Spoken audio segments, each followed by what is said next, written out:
I want to do things in my renovations that don't turn off young homeowners, but are a benefit to older ones, right? And there's just a couple of ideas here, right? If you focus primarily your marketing and your rehabs on single-story houses, young people like single-story houses too, right? But now you're also going to open yourself up to elderly buyers. Number 2, paddle switches versus toggle switches. This is just simple stuff, right? Like when you do light switches, the little toggle switches are a little bit harder.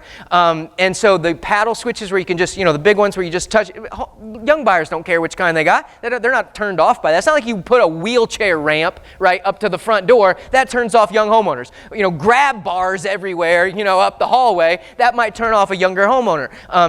Only a wheel-in shower, right? You can turn off a younger homeowner. These things don't. They don't matter, right? Comfort height toilets. Shoot, I like a comfort height toilet. Maybe that just shows how old I am, right? 44. I like it. I'm like feeling like I'm about to sit on the ground. Like, give me the comfort height toilet. They're not going to hate that, right? So you guys can put that in. It doesn't matter one way or the other. Younger homeowners aren't going to care.